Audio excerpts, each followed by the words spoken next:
தெரியாது. நித்யா மேடமும் மேனகா மேடமும் படிச்சிருக்கு. அடியேன் ஆரம்பிக்கலாமா சுவாமி? ஆரம்பிக்கலாம்.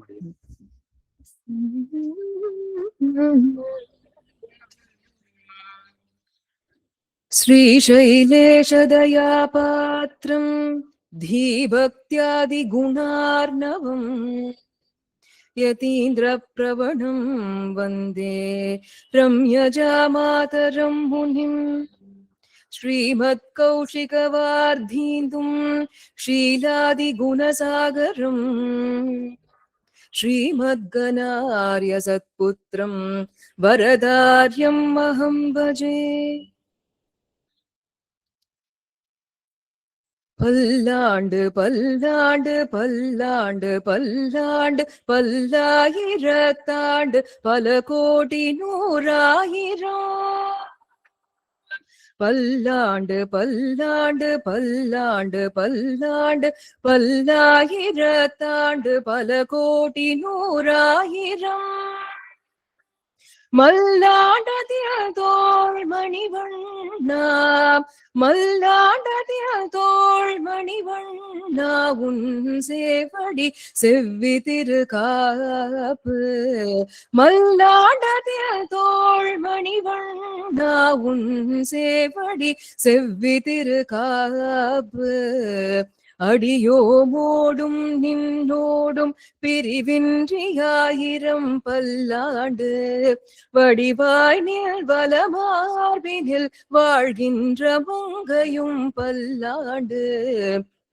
வடிவார் சோதி வலத்துறையும் சுடராழியும் பல்லாண்டு படை போர் பொக்கு முழங்கும் அப்பாஞ்சசனியமும் பல்லாண்டே.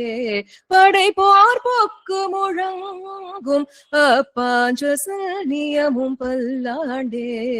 பல்லாண்டு பல்லாண்டு பல்லாண்டு பல்லாண்டு பல்லாயிரத்தாண்டு பல கோடி நூறாயிரம். ஸ்ரீமதே ராமானுஜாய நமக.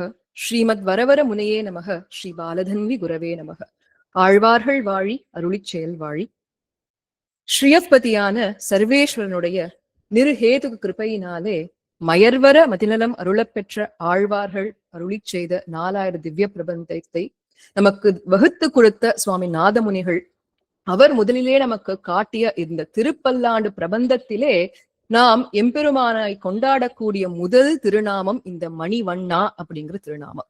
இந்த திருநாமத்தை பற்றிய சில ஏற்றங்கள் வைபவங்களைத்தான் இன்றைய தினம் நாம் சற்று அனுபவிக்க உள்ளோம். சில மாதங்களுக்கு முன்பாக தனுஷ்கோடி ஐயா அவர்கள் அடியேனை தொடர்பு கொண்டு இந்த மார்கழி மாசத்துல இந்த வாரத்துல ஒரு உபன்யாசம் கொடுக்கணும், ஆனா திருப்பாவையை மொத்தமா சொல்ற மாதிரி இருக்கக்கூடாது, சற்று வித்தியாசமாக கொடுக்க வேண்டும் என்று கேட்க, அந்த நேரத்திலே எம்பெருமானுடைய கட்டாட்சம் அடியேன் மாமணி வண்ணா அப்படிங்கிற தலைப்புல சொல்லலாம் அப்படின்னு சுவாமி கிட்ட விண்ணப்பித்தேன். அவரும் ஏற்றுக்கொண்டார். அன்றைய தினம் தெரியாது, இன்னைக்குதான் தெரியறது. இந்த மார்கழி மாதத்தினுடைய மாலே மணிவண்ணான்னு ஆண்டாள் நாச்சியார் கொண்டாடிய அந்த நாள் பாசனமும் இந்த மணிவண்ணனை கொண்டாடுவது போல அமைந்தது. இது நிச்சயமாக ஆச்சாரியனுடைய அனுகிரகம், கிருபைதான். இதுல என்ன பார்க்க இருக்கோம் அப்படின்னு கேட்டாக்க, பொதுவாக எம்பெருமானுடைய கல்யாண குணங்களை பூர்வாச்சாரியர்கள் ஆழ்வார்கள் எல்லாம் கொண்டாடிண்டே இருக்கிறத நாம் எப்படி கொண்டாட வேண்டும் என்பதற்காக சுலபப்படுத்தி நமக்கு புரியுற மாதிரி கொடுப்பார்கள். அந்த வகையிலே ஸ்ரீ ஊவே பிரதிவாதி பயங்கரம் அன்னங்கராச்சாரியார்னு நாம் அனைவரும் கொண்டாடக்கூடிய காஞ்சி சுவாமி அவர்கள் எம்பெருமானுக்கும் நாம் லௌகீகமாக பார்க்கக்கூடிய சில விஷயங்களுக்கும் ஒப்பு சாமியத்தை எடுத்து காட்டியுள்ளார். அது ஒரு பெரிய தொகுப்பாகவே எடுத்து காட்டியுள்ளார். அதிலே இருந்து எம்பெருமானுக்கும் மணிக்கும் இருக்கக்கூடிய தொகுப்பு இப்பதானே பார்த்தோம். பல்லாண்டுல கூட மணிவண்ணான்னு கொண்டாடுறா. இத போல ஆழ்வார்கள் பல இடங்கள்ல மணிவண்ணா மணிவண்ணா மாமணிவண்ணான்னு சொல்லி எம்பெருமானை கொண்டாடி உள்ளார்கள். அப்போ அந்த மணின்னு சொல்லி அவனை மணிவண்ணான்னு சொல்லி கொண்டாடுறதுக்கு காரணம் என்னன்னாக்க, இந்திரநீல கல்ல போல இருக்கக்கூடிய எம்பெருமானுடைய திருமேனி நிறம் என்று வைத்து மணிவண்ணான்னு கொண்டாடுறார். அதற்கு மேல ஆழ்வாருடைய பாசுரங்கள் வியாக்கியானங்களே கைவிளக்காக வைத்துக்கொண்டு ஸ்ரீ ஊவே பிரதிவாதி பயங்கரம் அன்னங்கராச்சாரியார் சுவாமி அவர்கள் எம்பெருமானுக்கு அந்த இயல்பிலேயும் அவனுடைய அந்த சாமியத்தை காட்ட முடியும். மணியோட ஒரு மணினாக்க ரத்னங்கள்னு சொல்லலாம் இல்லையா, அதோட ஒரு சாமியத்தை காட்ட முடியும்னு இந்த தொகுப்பிலே வழங்கியுள்ளார். அதை அடியேன் இந்த அற்புதமான கோஷ்டியிலே நெல்லை சகஸ்ரநாம மண்டலியிலே அடியேன் விண்ணப்பிக்க விழைகின்றேன். அடியேனுடைய ஆச்சாரியன் மற்றும் அனைத்து குருமார்களையும் பணிந்து வணங்கி அனுகிரகத்திற்கு பிரார்த்தித்துக் கொண்டு யதாமதி யதாசக்தி யதா அவகாசம் விண்ணப்பிக்க விழைகின்றேன். பிழைகள் இருப்பின் க்ஷமிக்க பிரார்த்தித்துக் கொள்கின்றேன். அப்போ இப்ப என்ன பார்க்க போறோம்னாக்க, ரத்னம்னு வச்சுக்கலாம், இல்ல அந்த மாமணின்னு சொல்லக்கூடிய நீல ரத்னமான இந்திரநீல கல்லனும் வச்சுக்கலாம். அதுக்கும் எம்பெருமானுக்கும் இருக்கக்கூடிய சாமியங்கள். ஆனா இதுக்கு முன்னாடி நம்ம ஒரு விஷயத்த நன்னா தெரிஞ்சுக்கணும். இப்போ எம்பெருமானுக்கு ஒப்புன்னு சொல்லி, இப்ப தாமரை போல இருக்கக்கூடிய அவனுடைய திருமேனி, அவனுடைய கண்கள் எல்லாம் செவ்வரி ஓடி இருக்கும், இப்படி பல எல்லாம் சொல்லிட்டு வரோமே. அப்ப எம்பெருமான் அவ்வளவுதானா? அவனுடைய அந்த திருவடியோ அந்த திருக்கைகளோ திரு அவயவங்களோ தாமரை போல மட்டும்தான் மிருதுவா இருக்குமான்னு கேட்டா அப்படி இல்லை. ஏன்னா எம்பெருமான் ஒப்பில்லா அப்பனாக இருக்கக்கூடியவன். அவனுக்கு ஒப்புன்னு நம்மளால எதையுமே சொல்ல முடியாது. ஆனால் நம்மதிக்கு எட்டியவரை மிருதுவாக இருக்கக்கூடிய சத்வகுணம் நிறைந்த தன்மையுடன் இருக்கக்கூடியது ஒரு தாமரை. அதனால அதை வைத்து எம்பெருமானுக்கு ஒப்பு சொல்கின்றோம். ஏன் அப்படின்னா அதுதான் நம்மளால முடியும். இப்போ நித்திய சூரிகளை போல சதா பஷ்யந்தின்னு எம்பெருமானை அனவரதமும் பார்த்துட்டு இருக்கிறதுக்கான பாக்கியம் நமக்கு இல்ல இந்த சம்சாரத்திலே பிறந்திருக்கக்கூடிய ஆழ்வார்கள் மயர்வர மதிநலம் அருள பெற்றதுனால பிரத்யக்ஷமாக எம்பெருமானை பார்ப்பது போல மனசு சாட்சா்காரம் செய்ய முடிந்தது. அந்த நிலையும் நமக்கு கிடையாது. எங்குமுடன் கண்ணன்னு பிரகல்லாத ஆழ்வான் அனுபவித்தது போல இல்ல, பார்க்கும் இடமெல்லாம் நந்தலாலா என்று கோபிகைகள் அனுபவித்தார்களே, இந்த நிலையெல்லாம் நமக்கு இல்ல ஒரு மாரீச்சனை போல பயந்தாவது விரக்ஷே பஷ்யாமி என்று ராமனை எல்லா இடங்களிலும் எல்லா மரங்களிலும் பார்த்தானே, அந்த நிலையும் இல்ல. இதை உணர்ந்த நம்முடைய பூர்வாச்சாரியர்கள் தான் சரி, நித்திய சம்சாரிகளாக இருக்கக்கூடியவர்கள் ஈடுபடக்கூடிய சில விஷயங்கள், இப்போ நேரா எங்கேயோ எல்லாம் பார்க்கணும்னு சொல்லி வெக்கேஷன் எல்லாம் கிளம்புறோமே, ஒரு மரத்துக்கு போறோம், மரங்கள் எல்லாம் நிறைந்து இருக்கக்கூடிய வனத்துக்கு போறோம், இப்படி எல்லாம் போறச்சே பெரிய மலைகளை பார்த்தாலாவது இல்ல மேகங்களை பார்த்தாலாவது, அதுல இருந்தே வர்ஷிக்கக்கூடிய மழையை பார்த்தாலாவது விலங்குகளை பார்த்தாலாவது, இப்படி இதையெல்லாம் பார்க்கும் பொழுதாவது அந்த எம்பெருமான் ஞாபகம் வரட்டமே என்று சொல்லி இந்த ஒப்பு இந்த சாமியத்தை எல்லாம் வழங்கியுள்ளார்கள். அதிலே இந்த ரத்னத்துடன் இருக்கக்கூடிய ஒப்பு முதல்ல இப்ப பார்க்க போறோம். இதுல என்ன அப்படின்னா, இந்த ரத்னங்கள் அப்படின்னு சொன்னாக்க வைர வைடூரியங்கள், நீலமணி கற்கள் அப்படின்லாம் சொல்றோம் இல்லையா.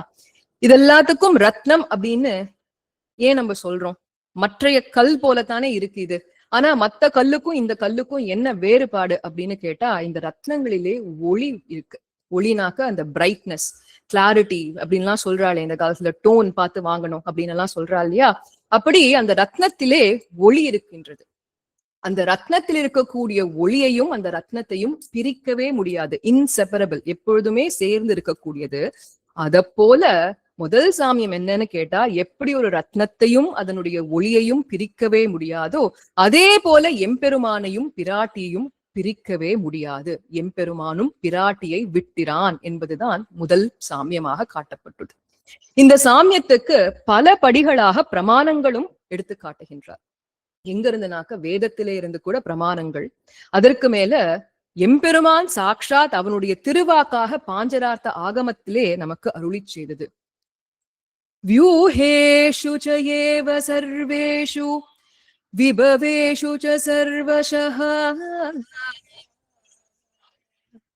तथा व्यूही भवति येषा मम च एव अनपायिनी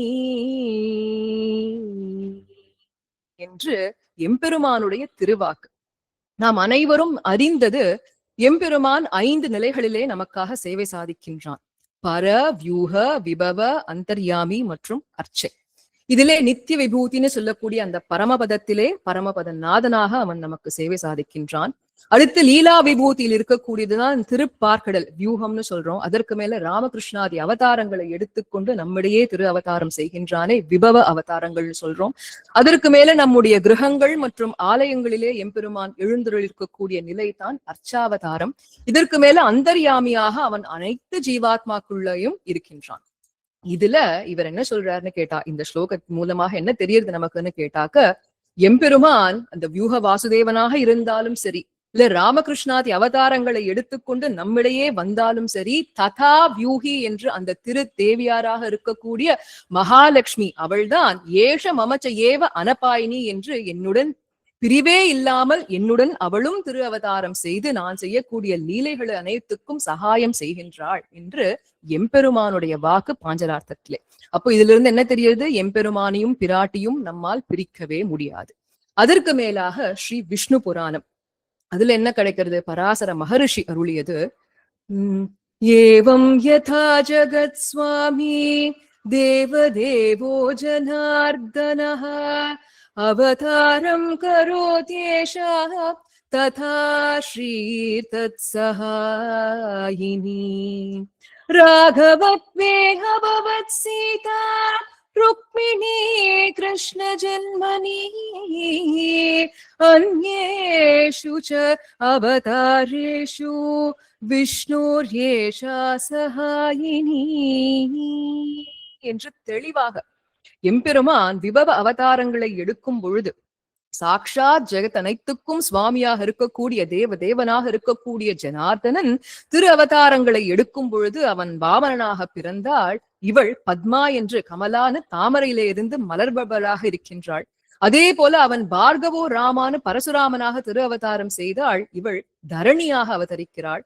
அவன் ராமன்னா இவ சீதா, அவன் ருக்மிணின்னு அவன் கிருஷ்ணன்னா இவ ருக்மிணி. இப்படி ஒவ்வொரு அவதாரத்திலேயும் அவன் தேவனாக பிறந்தால் இவ தேவியாக, அந்த தேவ ரூபத்தை ஏற்றுக்கொண்டு தேவியாக பிறக்கின்றாள். அவன் மனுஷன்னா இவ மனுஷியாக பிறக்கிறாள். இப்படி நித்ய வேஷா ஜெகன்மாதா விஷ்ணோர் ஸ்ரீர் அனபாயினி என்று பிரிவே இல்லாதவளாக அவனுடன் எல்லா அவதாரங்களிலேயும் வருகின்றான்னு சொல்லி விஷ்ணு புராணத்திலேயும் கொண்டாடுகின்றார். இதற்கு மேல அப்படி அவதாரம் எடுத்துண்டு வரும்பொழுது நாம் அனைவரும் கொண்டாடக்கூடிய ராமபிரான் சீதா பிராட்டி இவா 2 பேருடைய திருவாக்காக ஸ்ரீராமாயணத்திலேயும் காட்டப்பட்டது. முதல்ல பிராட்டி தான் அதை வெளிக்காட்டுறா. எப்பொழுது என்று கேட்டால் சுந்தர காண்டத்திலே.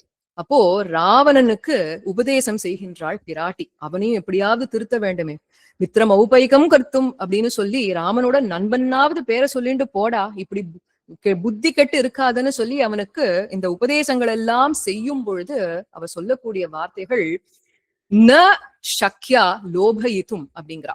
இங்க பாரு, இந்த அவன் என்ன காமிக்கிறான்னாக்க சீதா பிராட்டிக்கு இந்த ராஜ்யத்தே தரேன், என்கிட்ட எவ்வளவு தனம் இருக்கு தெரியுமா, அனைத்தையும் தரேன்னு சொல்லிண்டே இருக்கான். அப்ப அதுக்குதான் சொல்றாய்வோ, நீ தப்பா எடை போடாத, வழி மீறி நடக்கக்கூடியவள் நான் அல்ல.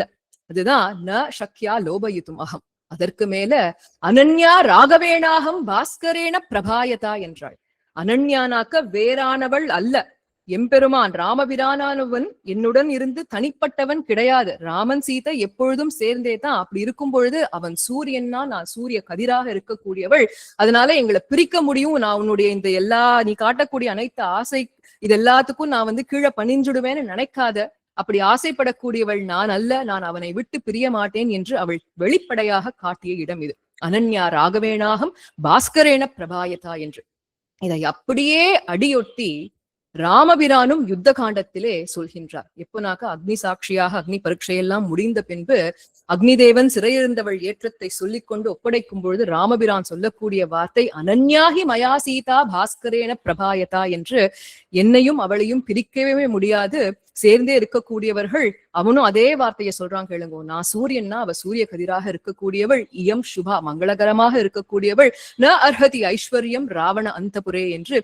அந்த ஐஸ்வர்யங்களுக்கெல்லாம் இவன் மயங்கியே இருக்க மாட்டான்னு ராமபிரானும் சிறை இருந்தவள் ஏற்றம் சீதா பிராட்டினுடைய ஏற்றத்தை பாடக்கூடிய கட்டம்.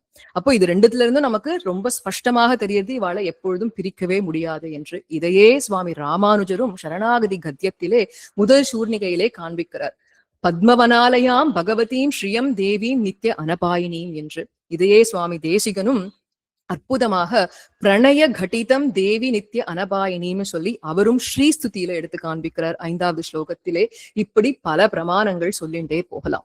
இதுல மிகவும் ரசமாக சுவாமி பராசர பட்டர் அவர் ஸ்ரீ ரங்கராஜ ஸ்தவத்திலே அருளி செய்யக்கூடிய வார்த்தை, ஹே ரங்கராஜ அப்படின்னு அழைத்து அவனிடத்திலே சொல்கின்றார், அனுஜனுகு அப்படின்னாக்க நீ எடுக்கக்கூடிய ஒவ்வொரு அவதாரம் தோறும் அனுரூப ரூப சேஷ்டா என்று உனக்கு ஒத்ததான ஒரு ரூபம், உன்னை போலவே இருக்கக்கூடிய கல்யாண குணங்கள், உனக்கு ஒத்ததான லீலைகள் என்று இவை அனைத்தையும் செய்து கொண்டு இந்திரான்னு சொல்லக்கூடிய மகாலட்சுமியான என்னுடைய தாயார் சமாகமம் உடன் திரு அவதாரம் ந அகரிஷ்யத் யதி, அப்படி உடன் திரு அவதாரம் செய்யவில்லை என்றால் எப்படி இருக்கும் தெரியுமா?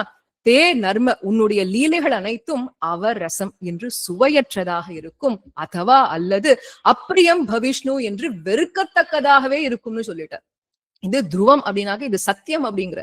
ஏன்னா பிராட்டி இல்லாத எம்பெருமானுடைய அவதாரத்தை யோசிச்சு பார்க்க முடியுமா? சீதை இல்லைனாக்க அந்த ஸ்ரீராமாயணம் எப்படி இருக்கும்? இல்ல ருக்மிணிக்காக அவன் செய்த லீலைகள் என்ன, நப்பின்னைக்காக அவன் செய்த லீலைகள் என்ன, இதெல்லாம் இல்லைன்னா அந்த கிருஷ்ணாவதாரம் சுவைக்குமா நமக்கு? அப்போ இவள் பிறப்பதனால்தான் அவனுடைய அவதாரத்துக்கே ஒரு முழுமை கிடைக்கின்றது அப்படிங்கறத ரொம்ப அற்புதமாக எடுத்து காண்பிக்கிறார். இந்த சேர்த்தி எந்த அளவுக்கு இவாளை பிரிக்க முடியாதுன்னு கேட்டா, அவனை இவள் கொண்டு அடையாளம் படுத்துகின்றோம். அதே போல பிராட்டியை எம்பெருமானை முன்னிட்டு அடையாளப்படுத்துகின்றோம். எப்படின்னாக்க பிராட்டியை எப்படி அழைக்கிறோம்? விஷ்ணுபத்தின்னு அழைக்கிறோம். அவனை எப்படி அழைக்கிறோம் அப்படின்னு கேட்டாக்க ஸ்ரீயப்பதின்னு அழைக்கிறோம் இல்லையா? அப்போ அந்த அளவுக்கு இணைந்திருக்க கூடியவர்கள். அந்த மிதுனம் அவ்வளவு விசேஷமான மிதுனம். இதை அடியொட்டித்தான் சுவாமி நம்மாழ்வாரும் அகலகில்லே நிறையும் என்று அலர்மேல் மங்கை உரை மார்பார், அகலகில்லே நிறையும் என்று அலர்மேல் மங்கை உரை மார்பார், நிகரில் புகழாய் உலகமூன்றும் உடையாய் என்னை ஆழ்வானே, நிகரில் புகழாய் உலகமூன்றும் உடையாய் என்னை ஆழ்வானே, நிகரில் அமரர் முனி கணங்கள் விரும்பும் திருவேங்கடத்தானே, நிகரில் அமரர் முனி கணங்கள் விரும்பும் திருவேங்கடத்தானே, புகழோரில்லாடியே முன் அடி கீழமர்ந்து புகுந்தேனே, புகழோரில்லா அடியே முன் அடி கீழமர்ந்து புகுந்தேனே என்று அகலகில்லேன் இறையும்னு கொண்டாடுற. பிராட்டி சொன்ன வார்த்தையாம் இது. அகலகில்லேன் என்று நொடி பொழுதும் எம்பெருமானை விட்டு விலகி இருக்க மாட்டேன்.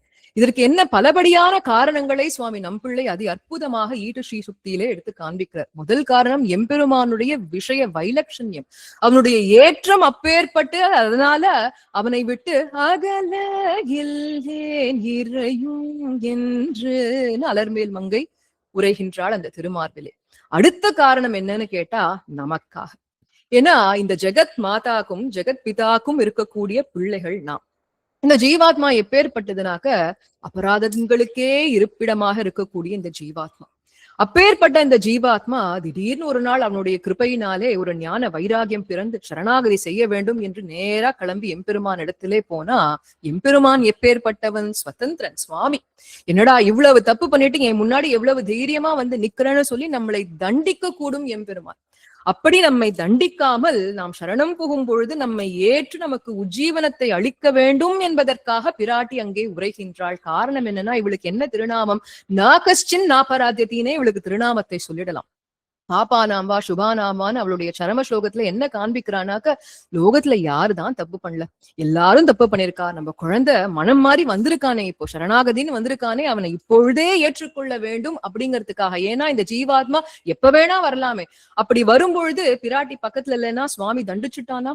அப்படி தண்டிக்க கூடாது, ஏற்றுக்கொள்ள வேண்டும். அவனுடைய கிருபை போன்ற சௌலபியாதி குணங்கள் எல்லாம் வெளிப்பட வேண்டும், அனைத்து நேரத்திலேயும் வெளிப்பட வேண்டும் என்பதற்காக பிராட்டி எப்பொழுதும் அவனுடைய திருமார்பிலே உறைந்து கொண்டிருக்கா. அதனாலதான் அகலகில்லேன் இறையும் என்று அலர்மேல் மங்கை உரை மார்பா என்று க்ஷமா க்ஷமா க்ஷமா அதை காட்டுவதற்காக, அவன் க்ஷிபாமின்னு தண்டிக்காம க்ஷமா அப்படிங்கிறத காட்டுவதற்காக பிராட்டி இருக்கா. இப்போ இந்த இடத்துக்கு, அந்த அகலகில்லேங்கிற இடத்துக்கு பலபடியாக வியாக்கியானம்னு பார்த்தோமே, அதில் நுட்பமான ஒரு விஷயத்தையும் எடுத்து காட்டுகின்றார். எந்த அளவுக்கு பிரிக்க முடியாது முன்னையே பார்த்துட்டோம். பாஸ்கரேன பிரபாயதா அப்படின்னு சூரியன் சூரிய கதிர், அதை பிரிக்க முடியாது இல்லையா? அத போல இன்னொரு உதாரணம் இங்க என்ன காண்பிக்கிறார்னு கேட்டாக்கா, பூவையும் நறுமணத்தையும் பிரிக்க முடியாது.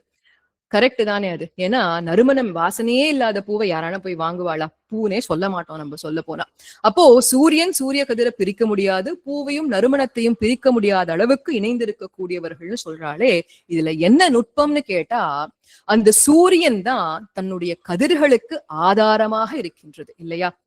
கதிர்கள் தனித்து செயல்படுவது கிடையாது. ஆனாலும் அந்த கதிர்களினால சூரியனுக்கு என்ன இன்னும் ஒளிமிக்கவனாக நமக்கு தெரியறான். இப்போ சூரிய கதிர்களை மேகங்கள் எல்லாம் மறைச்சுடுத்தனா சூரியன் இன்னைக்கு வந்ததா இல்லையானே தெரியல நமக்குன்னு தோணுது. ஆனா அந்த கதிர்கள் வந்தா நல்லா பளிச்சுன்னு தெரியறது சூரியன் இல்லையா? ஆனா அந்த கதிர்களுக்கு சூரியன் தான் ஆதாரமாக இருக்கின்றான். அதே போல மலர்கள் எடுத்துக்கலாமே. மலருக்கு நறுமணம் இருக்கு. ஆனா அந்த நறுமணம் எதனால வருது? மலர் தானே அதற்கு ஆதாரமாக இருக்கின்றது. அப்போ நறுமணம் மலருக்கே அடங்கி இருப்பதாக இருக்கின்றது. ஆனால் அதே நேரத்திலே அந்த நறுமணம் மலருக்கு மதிப்பை கூட்டுகின்றதா இல்லையா?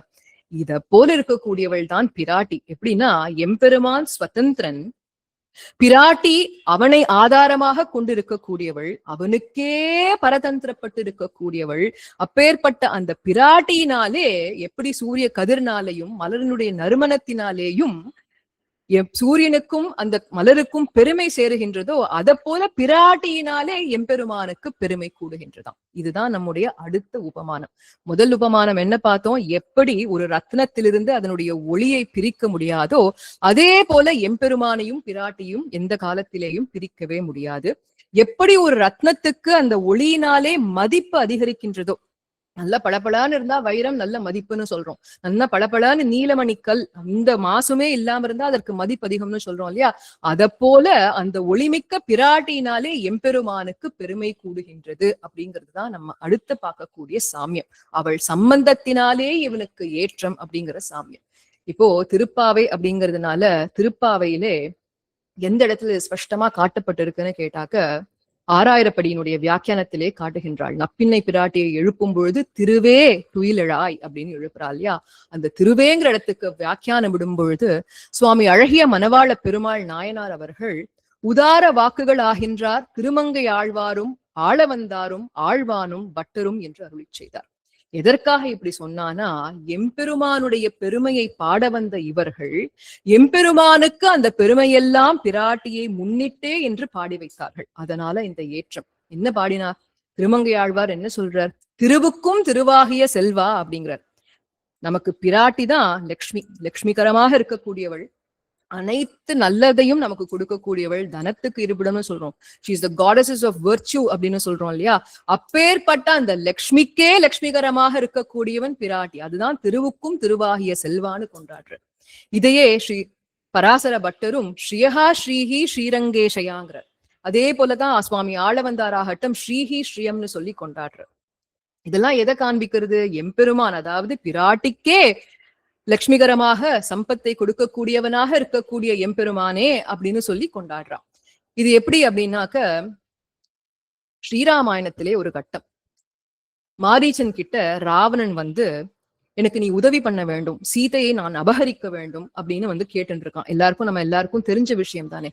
சீதையை அபகரிக்க வேண்டும், எனக்கு நீ உதவி பண்ண வேண்டும், பொன்மானாக மாறு அப்படின்லாம் சொல்லும் பொழுது இந்த மாரீச்சனுக்கு அப்படி ஒரு பீதி, அப்படி ஒரு பயம். அந்த பயத்துல சொல்றான், ஏ ராவணா மூர்க்கண்டா நீ, விநாசகாலே விபரீத புத்திங்கிறது சரியா போயிடுத்து, உனக்கு புத்தி எல்லாம் விபரீதமாக செயல்பட்டு கொண்டிருக்கு, என்ன காரணம்னு கேட்டையா? இதோ சொல்றேன் கேள். இந்த ராமபிரான் தசரத ராமனாக, அதாவது அவனுடைய திருக்கல்யாணத்துக்கு முன்பு தசரத ராமனாக இருக்கும் பொழுதே 12 வயசு பையன். அப்படி இருக்கக்கூடிய அந்த குழந்தையானவன் விஸ்வாமித்ரருடைய யாகத்திலே நாங்கள் செய்து கொண்டிருந்த உபத்திரவங்களை எல்லாம் சகிக்காமல் வந்து அடிச்சான். என்னுடைய தம்பியான சுபாகுவை கொன்று விட்டான். அதற்கு மேல என்ன அடிச்சானே ஒரு அடி, எங்கேயோ போய் விழுந்தேன், இன்னி வரைக்கும் எனக்கு அது வலிக்கிறது. அப்பேற்பட்ட ராமன் அப்பொழுதே அவனுக்கு அவ்வளவு தேஜஸ் எல்லாம் இருக்க, இப்பொழுது அவன் ஜனகனுடைய பெண் பிள்ளையான சீதையை மணந்து கொண்டு சீதா ராமனாக, ஜானகி ராமனாக இருக்கானே, அவனுடைய தேஜஸ் எப்பேற்பட்டது தெரியுமா? அப்பிரமேயம் ஹி தத்தேஜோ யஸ்யஸ்ஸா ஜனகாத்மஜா நத்வம் சமர்த்தகா தாம் ஹர்த்தும் ராம சாபாஸ்ரயாம் வனே என்று உனக்கு அந்த சாமர்த்தியம் கிடையாது, உன்னால பிடிக்க முடியாது. ஏன்னா அவனுடைய தேஜஸ் இப்பொழுது அப்பிரமேயம், லிமிட்லெஸ்ஸா இருக்கு. அதனால உன்னுடைய மனசை மாத்திக்கோ. அதற்கு மேல அவர்கள் சேர்த்தியில் இருக்காளே, அந்த சேர்த்தியே அவர்களுக்கு ரக்ஷணம். அதுல இருந்து அவளை பிரிக்கவே முடியாது. அதனால நீ நாசத்தை அடைவான்னு சொன்னான். ஆனா கேட்கல ராவணன். தாயையும் தந்தையும் பிரித்தான், நாசத்தை அடைந்தான். அப்போ இதுல இருந்து என்ன தெரியுதுனாக்கா, அந்த பிராட்டியை முன்னிட்டு தசரத ராமனாக இருந்ததை விட சீதாராமனாக இருக்கும் பொழுது அவ்வளவு ஏற்றம். அப்போ பிராட்டியை முன்னிட்டு பிராட்டியினால் அவனுக்கு பெருமை, அவனுக்கு ஏற்றம்னு இப்படி பலபடியாக காட்டப்பட்டது. அதனால்தான் அவள் சம்பந்தத்தினாலே அவனுக்கு என்னெல்லாம் ஏற்றங்கள்னு கேட்டாக்க, அந்த வடிவழகு அவளாலே, குணங்கள் எல்லாம் அவளாலே, சோபை அவளாலே, மகிமை அவளாலே, மேன்மை அவளாலே, நீர்மை அவளாலேன்னு இப்படி அழிக்கின்றே போகலாம்.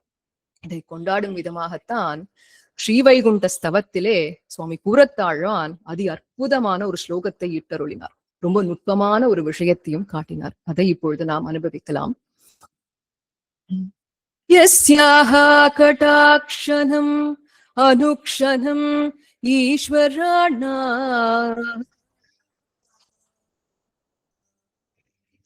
ஐஸ்வர்ய ஹேதுரிதி சர்வஜனீனம் ஏதத் தாம் ஸ்ரீரதி த்வக்துப சம்ஸ்ரயணாத் நிராஹுஹு த்வாஹி ஸ்ரீயஹ ஸ்ரீயமுதாஹுஹு உதார என்று எவளுடைய கட்டாட்சமானது அனுக்ஷணம் அனைத்து தேவர்கள் மீதும் படுகின்றதோ, அதனால் ஐஸ்வர்யத்தை எல்லாம் அவர்கள் சம்பாதிக்கின்றார்களோ, ஐஸ்வர்யத்தை பெற்றவர்களாக நிறைந்தவர்களாக ஆகின்றார்களோ, அப்பேற்பட்ட அந்த பிராட்டியானவள், ஸ்ரீ ஆனவள் ஸ்வத் உப சம்ஸ்ரயணாத் நிராகுகு என்று உன்னை ஆசிரியத்திருப்பதனால் பூர்த்தியை அடைகின்றார் அப்படின்னு காட்டினார். அதாவது மகாலட்சுமியை ஸ்ரீ ஸ்ரீன்னு கொண்டாடுறோமே, இதற்கு ரெண்டு விதமாக அர்த்தம் பார்க்கலாம். பெரியோர்கள் காட்டியது ஸ்ரயதே இதி ஸ்ரீஹி, ஸ்ரீயதே இதி ஸ்ரீஹின்னு சொல்வா. ஸ்ரயதே அப்படிங்கிறது ஆசிரியத்தேன்னு சொல்றோம் இல்லையா, அனைத்து ஜீவாத்மாக்களும் அவளை ஆசிரியத்திருப்பதனால் ஸ்ரயதே இதி ஸ்ரீஹி. அதற்கு மேல அவள் எம்பெருமாளை நல்லபடியாக ஆசிரியத்திருப்பதனால் ஸ்ரீயதே இதி ஸ்ரீஹி. அப்போ பிராட்டியானவள் எம்பெருமானை ஆசிரியத்திருப்பதனால் அவளுக்கு இந்த அனைத்து ஏற்றங்களும் வந்ததுன்னு காட்டப்படுறது. ஓ, எம்பெருமான் இந்த பெருமைகள் அனைத்தையும் பிராட்டிக்கு கொடுக்க, அந்த பிராட்டியாலே மறுபடியும் எம்பெருமானுக்கு பெருமைங்கிறது தான் நம்ம தெரிஞ்சுக்கணும். அப்போ இந்த மிதுனமே நமக்கு அவ்வளவு ஒரு உத்தேசியமான விஷயம். இது எந்த அளவுக்கு பிராட்டினால் எம்பெருமானுக்கு பெருமைனாக்க, இவன்தான் எம்பெருமான், இவன்தான் சர்வேஸ்வரன்னு அந்த அவனுடைய சர்வேஸ்வரத்து மேன்மையை காட்டுவது கூட இந்த பிராட்டியை முன்னிட்டேதான். இதுதான் ஸ்வரூபக நிரூபக தர்மம் அப்படின்னு சொல்வதுண்டு. ஏன்னா இப்ப அனைவருக்கும் மோட்சம் அப்படின்னு கிளம்பி போயிட்டோம்னாக்க, பரமவதத்துக்கு போனா அங்க இருக்கக்கூடிய அனைவரும் ரூபத்துல பாக்குறதுக்கு ஒரே மாதிரி இருப்பா. சாமியாபத்தி மோட்சம்னு சொல்வதுண்டு. அப்படி இருக்கும் பொழுது இதுல ஸ்ரீமன் நாராயணன் யாரு அப்படின்னு எப்படி தெரிஞ்சுக்கிறது அப்படின்னாக்க, அந்த பிராட்டி அவனுடைய திருமார்பிலே உறைந்து கொண்டிருப்பாள். மின்னல போல அவ்வளவு அழகா அவனுடைய திருமார்பில் இருப்பா இல்லையா, அதை வைத்துத்தான் இவன் ஸ்ரீமன் நாராயணன் எம்பெருமான் ஸ்ரீயப்பதின்னு கண்டுபிடிக்கிறோம் இல்லையா. அந்த ஸ்ரீயப்பதித்வம் தான் அவனுக்கு ஸ்வரூப நிரூபக தர்மமாக மாறுகின்றது. ஐடென்டிட்டியை கொடுக்கக்கூடியது, அடையாளத்தை கொடுக்கக்கூடியது அந்த ஸ்ரீயப்பதித்வம் தான் இல்லையா. அதனால அந்த அளவுக்கு பிராட்டினால் எம்பெருமானுக்கு ஏற்றம்னு காட்டப்பட்டது. இதைத்தான் ரொம்ப அழகாக நான்முகன் திருவந்தாதியிலேயும் ஆழ்வார் அருளி செய்கின்றார். கல்லாகாதவர் இலங்கை கட்டழித்த காகுத்தன் அல்லால் ஒரு தெய்வம் யானிலே. கல்லாகாதவர் இலங்கை கட்டழித்த காகுத்தன் அல்லால் ஒரு தெய்வம் யானிலே. பொல்லாத தேவரை தேவரை திருவில்லா தேவரை தேரல் மின் தேவு பொல்லா தேவர் திருவில்லா தேவரை தேரல் மின் தேவு என்று திருவில்லா தேவரை தேரல்மின் தேவு என்று அருளி செய்தார். அப்படின்னா அந்த எம்பெருமான் அவனுடைய திருமார்பிலே பிராட்டியை வைத்திருப்பதனால் அவனுக்கு சர்வேஸ்வரன் மேன்மைன்னு கிடைக்கிறது, ஸ்ரீயப்பத்தின்னு கிடைக்கிறது. அப்படி பிராட்டி இல்லைன்னா அவன் தேவனே இல்லை. ஸ்ரத்தையா தேவோ தேவத்துவம் அஷ்ணுதேன்னு சொல்வதுண்டு. பிராட்டி அவனுடைய திருமார்பல் இல்லைன்னா அவன் தன்னை தேவன்னு சொல்லிக்கிறதுக்கான அருகதையும் கிடையாது. ஆக அப்படி பிராட்டியை தன்னுடைய திருமார்பிலை வைத்துக் கொண்டிருக்கக்கூடிய அந்த எம்பெருமானைத்தான் தேவன் என்று கொண்டாடி அவனைத்தான் நாம் ஆசிரியிக்க வேண்டும் என்பதை மிகவும் தெளிவாக காட்டிய பாசுரம் இது. இதோட நம்முடைய இந்த சாமியம் முடியுது. இப்ப வரைக்கும் என்ன பார்த்தோம்? 2 சாமியங்கள். அதாவது ரத்னத்தையும் ஒளியையும் பிரிக்க முடியாது, எம்பெருமானையும் பிராட்டியும் பிரிக்க முடியாது. அதே போல ஒளி மேன்மை பெற அந்த ரத்னத்துக்கும் மேன்மை அதிகமாயிண்டே இருக்கு. அதே போல பிராட்டினால் எம்பெருமானுக்கு மேன்மை, ஏற்றங்கள், மதிப்பு அதிகரிச்சுட்டே இருக்குன்னு பார்த்தோம். இப்போ 3வது சாமியம்.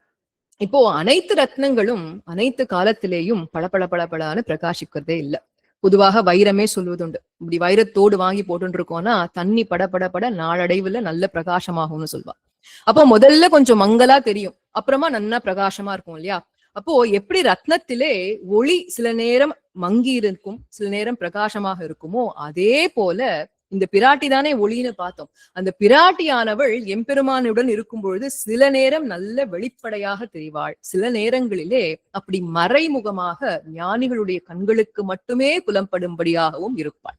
இது எங்க பார்க்கலாம்? ஸ்பஷ்டமா தெரிந்த இடம் ஸ்ரீ ராமாவதாரம் சீதா பிராட்டி அதீவ ராமஹா சுஷுபேன்னு ஸ்ரீமத் வால்மீகி முனியை கொண்டாடுற. அதே போல ஸ்ரீ கிருஷ்ணாவதாரங்கள்னு சொல்லலாம். மறைமுகமாக எங்க இருந்தான்னு கேட்டாக்க ஸ்ரீ வாமன அவதாரம். அந்த வாமனன் குட்டன் குரலனாக வரும் பொழுது மாந்தோலை அப்படி போத்திக்கிறார். தன்னுடைய அந்த பூனலை மறைக்கிறதுக்காக மாந்தோலை போத்திக்கிறார். அது இல்லையா நுட்பம்? எதை மறைக்கிறார்னு கேட்டாக்க திருமார்பிலே இருக்கக்கூடிய பிராட்டியை மறைக்கின்றாராம். அதுதான் கிருஷ்ணாஞ்சினேன சம்ருன்வன் வாமனஹா வக்ஷசி ஸ்ரீயம்னு சொல்லி வாக்குகள் எல்லாம் பிரமாணங்கள் எல்லாம் காட்டுறது. ஏன்னா வந்தது பிரம்மச்சாரி அவதாரம் இல்லையா? அப்ப பிராட்டியை காமிக்க கூடாதே, அதற்காக அப்படி மறைச்சுண்டு வந்தானாம். இதையே தேகலீஷ ஸ்துதின்னு சுவாமி தேசிகன் அவர்கள் அருளி செய்தது. முதல் 3 ஆழ்வார்களுக்கு உலகளந்த பெருமானாக அவன் சாட்சாத்கரித்ததை கொண்டாடும் விதம் இந்த தேகலீஷ ஸ்துதி. அதிலே கிருஷ்ணாஞ்சினும் யவனிகாம் கிருதவான் பிரியாயாகா என்று கொண்டாடுகின்றார்.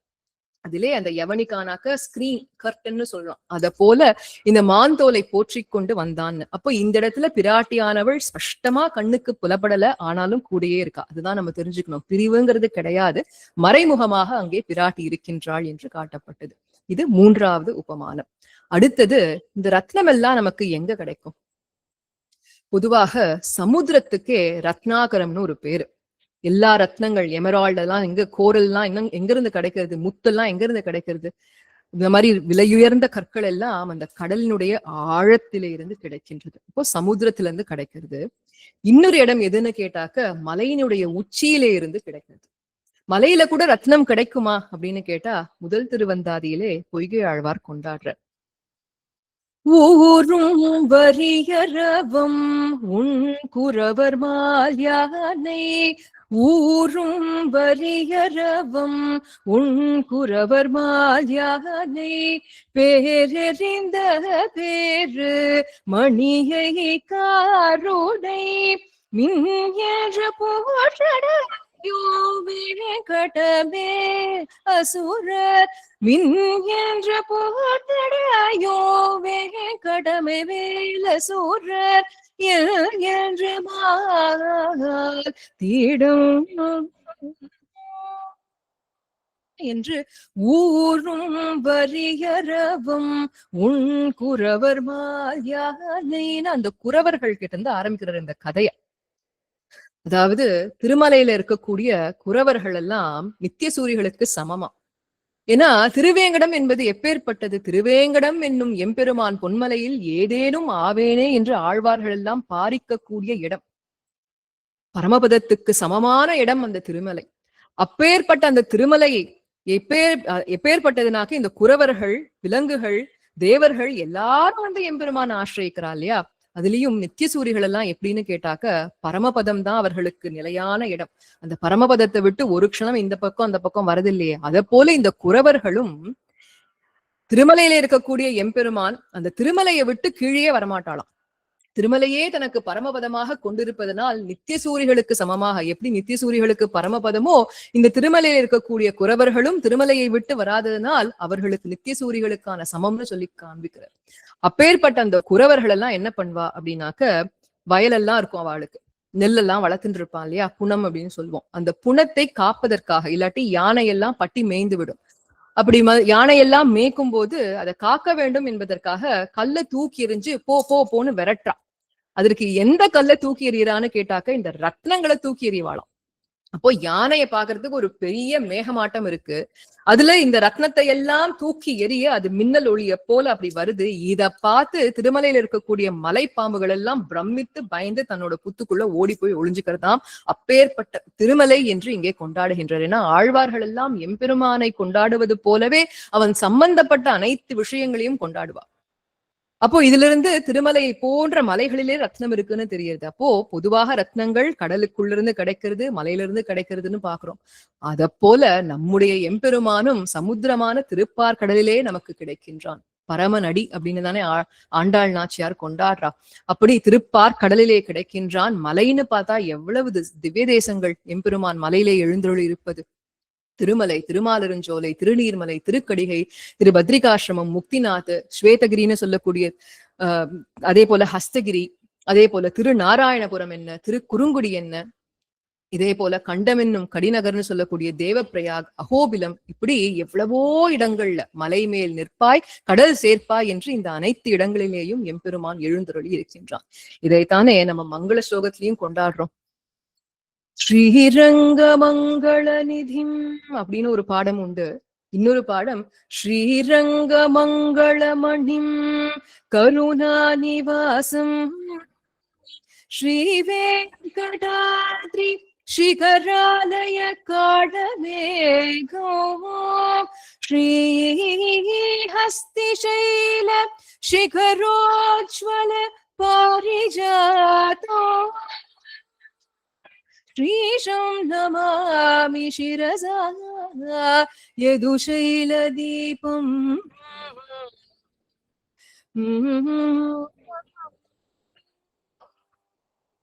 என்று முக்கியமான திவ்ய தேசங்கள் திருமலை, ஹஸ்தகிரின்னு சொல்லக்கூடிய காஞ்சிபுரம், அதே போல திருநாராயணபுரம், இதெல்லாம் மலைதான். அந்த மலையில் இருக்கக்கூடிய ரத்னம் தான் நம்முடைய எம்பெருமான் என்று இதையும் ஒரு சாமியமாக எடுத்து காட்டினார். இதுவரைக்கும் 4 சாமியங்கள் பார்த்துள்ளோம்.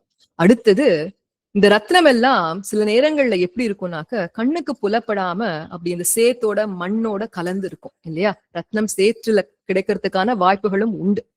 அப்படி அந்த சேத்துல இருக்கும் பொழுது யார் இத ரத்னம்னு கண்டுக்கிறா அப்படின்னா அதனுடைய மதிப்பை அறிந்தவன். அப்ப மதிப்பை அறிந்தவன் அந்த சேத்துல இருந்தா கூட இது ரத்னம்னு தெரிஞ்சுண்டு அதை பாதுகாத்து பொக்கிஷமாக வைத்துக் கொள்வான். ஆனால் மதிப்பறியாதவன் என்ன செய்வான், அதை அலட்சியப்படுத்திட்டு புறக்கணிச்சுட்டு அது என்னன்னே தெரியாதுன்னு தூக்கி போட்டு போயிடுவான் இல்லையா. இத போல எம்பெருமானும் சேற்றிலே இருக்கும் பொழுது, சேற்றுனா என்ன, கிருஷ்ணாவதாரத்துல அப்படியே ஓடி ஆடி விளையாடினானே அப்போ சேற்றுல இருந்தானான்னு கேட்டா அது இல்லையா.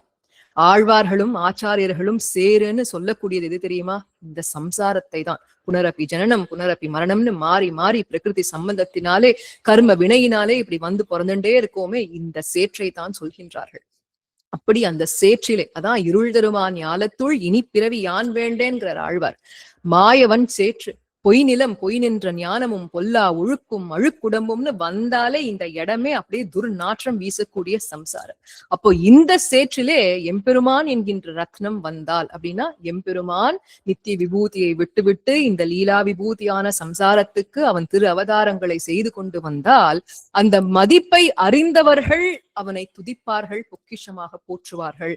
மதிப்பறியாத மூடர்கள் என்ன செய்வானா, அப்படியே அவனை புறக்கணிச்சுட்டு கிளம்பி போயிட்டே இருப்பா, அலட்சியப்படுத்தின்றே இருப்பா. பகவத்கீதையிலே சாட்சாத் கிருஷ்ண பரமாத்மாவே சொல்கின்றான், அவஜானந்தி மாம் மூடா மானுஷி தனுமாஸ்ரிதம் பரம்பாவம் அஜானந்தோ மமபூத மகேஸ்வரம் என்று. அஜானந்தோனாக்க அறியவில்லை என்றால், அவனுடைய மகத்துவம் தெரியவில்லை என்றால் அவஜானந்தி என்று அலட்சியப்படுத்தி விடுவார்கள் மூடர்கள்னு கிருஷ்ண பரமாத்மாவே நொந்துக்கிறான் பகவத்கீதையிலே. ஆனால் அதே பகவத்கீதையில மகான்களாக இருக்கக்கூடியவர்கள், தத்துவ தரிசிகள்னு சொல்றோமே, தத்துவம்னாக்க ரியாலிட்டி ட்ரூத், அதை தரிசித்த ஞானிகளாக இருந்தால் ஞானிகள்னா யாரு? வேற யாருமே இல்ல, ஆழ்வார்கள் எல்லாம் தானே. மயர்வர மதிநலம் அருளப் பெற்றவர்கள் இல்லையா? அனைத்து தேவையில்லாத அஜ்ஞானம் எல்லாம் போய் பூர்த்தியான ஞானத்துடன் இருக்கக்கூடியவர்கள். அப்பேற்பட்டவர்கள் இந்த எம்பெருமானை கண்டுகொள்வார்கள். அவனுடைய மதிப்பை அறிந்து பொக்கிஷமாக பாதுகாப்பார்கள். அதைத்தானே சுவாமி நம்மாழ்வார் தன்னுடைய திருவாய்மொழியிலே அனுசந்தானம் செய்கின்றார். சாது சனத்தை நலியும் கஞ்சனை சாதி பதற்கு, சாது சனத்தை நலியும் கஞ்சனை சாதி பதற்கு, ஆதியன் ஜோதி உருவை அங்கு வைத்திங்கு பிறந்த, ஆதியன் ஜோதி உருவை அங்கு வைத்திங்கு பிறந்த, வேத முதல்வனை பாடி வீதிகள் தோறும் துள்ளாதார், வேத முதல்வனை பாடி வீதிகள் தோறும் துள்ளாதார், ஓதி உணர்ந்தவர் முன்னா என் செவிப்பார் மணீசரே, ஓதி உணர்ந்தவர் முன்னா என் செவிப்பார் மணீசரே என்று ஆதியன் ஜோதி உருவை அங்கு வைத்து இங்கு பிறந்தான் என்பதை கண்டுகொள்வார்கள். அதே எம்பெருமான் தான், அதே பரமாத்மா தான் இந்த கிருஷ்ணனா வந்தான், அதே பரமாத்மா தான் ராமனாக வந்திருக்கான் அப்படிங்கிறத நன்கு அறிந்து கொள்வார்கள். அவன்தான் அனைத்து திரு ஆலயங்களிலேயும் அர்ச்சாமூர்த்தியாக எழுந்துள்ளிருக்காங்கிறத அறிஞ்சுப்பார். அப்படி அறிந்த ஆழ்வார் என்ன, அதனால்தானே பிறந்தவாறும் வளர்ந்தவாறுங்கிற பதிகத்துல பிறந்தவாறும், பிறப்பற்றவன் பிறந்தானாங்கிற அந்த மகத்துவத்தை உணர்ந்ததுனால்தானே மயங்கி விழுந்தார், மோகித்தார். அடுத்து எழுந்துட்டார், மறுபடியும் வளர்ந்தானா அப்படின்னர், மோகித்து விழுந்தார். அப்போ பெரிய பாரதம் கை செய்து ஐவருக்கு திறங்கள் காட்டிட்டு செய்து போன மாயங்கள் என்னன்னு இப்படி உருகி உருகி மயங்கி மயங்கி மெய் அடியார்கள் அந்த எம்பெருமானை பொக்கிஷமாக கருதுவார்கள். இதுதான் நம்ம பார்க்கிற 5வது சாமியம். அடுத்ததாக அப்படி மதிப்பை அறிந்த ஞானிகள் எப்படி இருப்பார்கள்னு கேட்டாக்க, எம்பெருமான் தான் தனக்கு தலைவன் என்பதை உணர்ந்து, இந்த கோபிகைகள் எல்லாம் எப்படி அவனை வசப்படுத்தி வச்சுட்டாலோ அதை போல அவனோட வசத்திலே இவர்கள் இருக்க வேண்டும், அவனுடைய அனுகிரகம் எப்பொழுதும் தம் மேல விழ வேண்டும், அவனை சொத்தாக்கி கொள்ள வேண்டும் என்று அந்த பாரிப்புடன் இருப்பார்கள். அவனை அடைய வேண்டும்ங்கிற பாரிப்புடன் இருப்பார்கள். அப்படி அந்த மதிப்பை அறியாதவர்கள் என்ன பண்ணுவா, ரத்னம் கிடைச்சிருக்குன்னா கூட மதிப்பை அறியவில்லை அப்படின்னு சொன்னாக்க அல்ப விஷயங்களுக்காக அந்த ரத்னத்தை விற்று விடுவார்கள். இப்போ இதே ரத்னத்தை வச்சுதான் உதாரணம். கடல்ல கிடைக்கும் ரத்னம்னு பார்த்தோம் இல்லையா, ஒரு மீனவன் கடலுக்கு போறான், அப்போ அவனுக்கு கையில ரத்னம் கிடைக்கிறது, அவனுக்கு ரத்னம்னு புரிஞ்சு போயிடுது, அந்த செம்படவனுக்கு அது ரத்னம்னு புரிஞ்சு போயிடுது. உண்மையாகவே அந்த ரத்னத்தினுடைய மதிப்பை அறிந்தவன்னா என்ன பண்ணிருப்பான், அதை பொக்கிஷமாக வைத்திருப்பான். ஆனால் அவன் அதமனாக இருந்தால் அந்த ரத்னத்தை அற்ப விலைக்கு வித்து விட்டு பாக்கு போல ஏதாவது ஒண்ணு அற்பமான ஒரு விஷயத்த வாங்கி வச்சுட்டு இருப்பான். இல்ல அதனுடைய மதிப்பு இதுதான்னு தெரிஞ்சா சரிசமமா அதற்கு மதிப்பு தக்கதான ஒரு பொருளை வாங்கி ஒரு வியாபாரியாக மாறி இருப்பான்.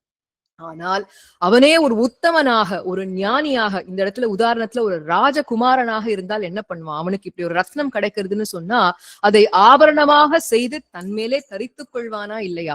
அப்படி இருக்கக்கூடியவர்கள் தான் ஞானிகளாம். ஏன்னா எம்பெருமான் கிட்ட போறோம் இல்லையா, வேண்டுறதுக்காக போறோம். இப்படி அந்த பக்தர்கள்லயே பலவிதமான பக்தர்கள் இருக்கான்னு எம்பெருமான் பகவத்கீதையில காண்பிக்கிறான். சதுர்வித்யா பஜந்தே மாம் ஜனாஹ சுகிதினோ அர்ஜுன அர்த்தோ ஜிக்ஞாசு அர்த்தார்த்தி ஞானி ச வரன்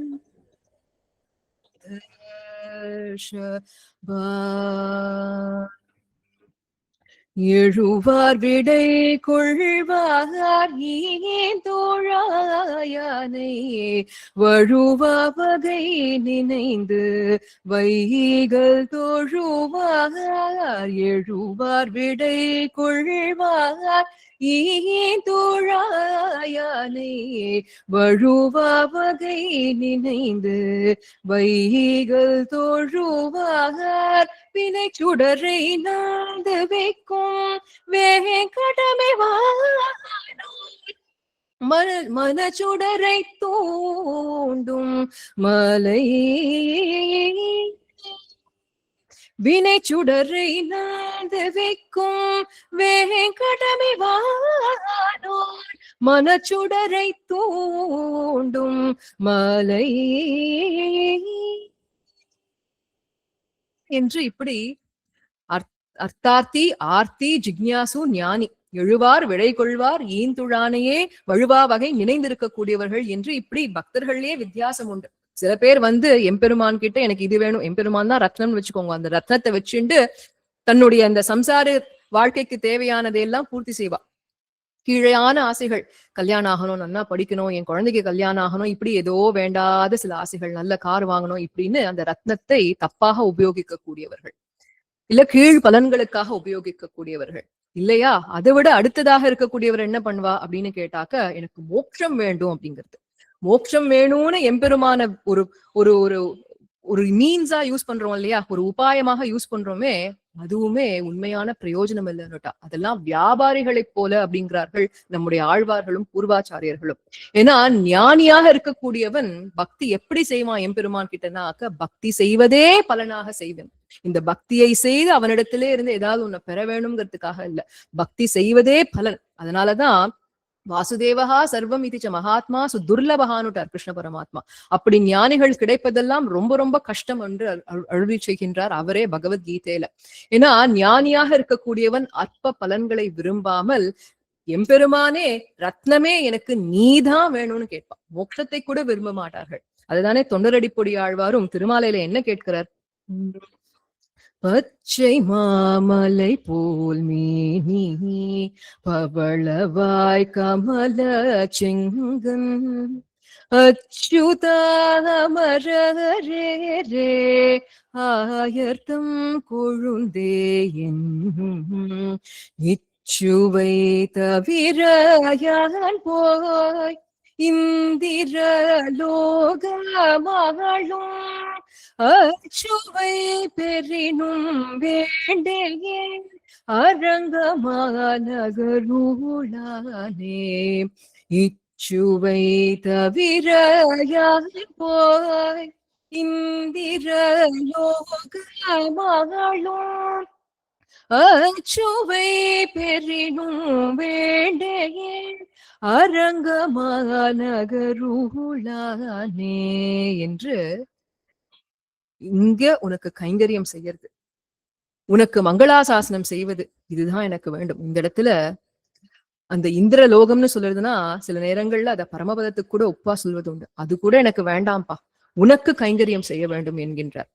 இதையே தானே சுவாமி நம்மாழ்வார், ஆழ்வார்களுக்குள்ளே தலைவராக இருக்கக்கூடிய சுவாமி நம்மாழ்வாரும் என்ன காண்பிக்கிறார், எம்மா வீடும் வேண்டா எந்தனக்கு உன் தாளினையை அம்மா அமையும் என ஆய்ந்துரைத்த நம்முடைய வாழ்முதலாமாறன் மலத்தாளினை சூடிக்கும்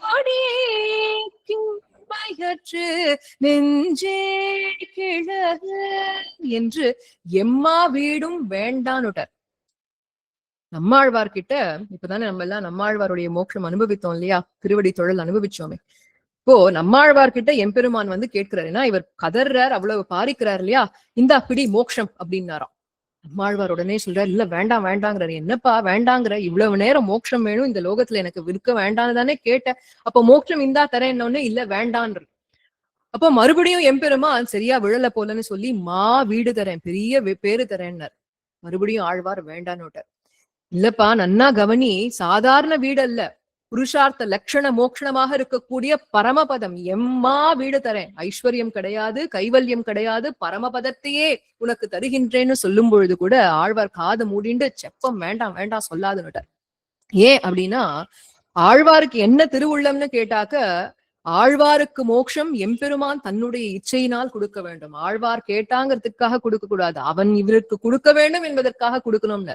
அப்ப என்னதான் வேணும்னு கேட்டாக்க, செம்மா பாத பற்பு தலை சேர்த்துள்ளைங்கிற உன்னுடைய அந்த ஆஜவம் பொருந்திய இந்த பாதங்கள் இருக்கே, சிவப்பா இருக்கக்கூடிய அந்த திருப்பாதங்கள் இருக்கே, அது என்னுடைய தலையை அலங்கரிக்க வேண்டும்.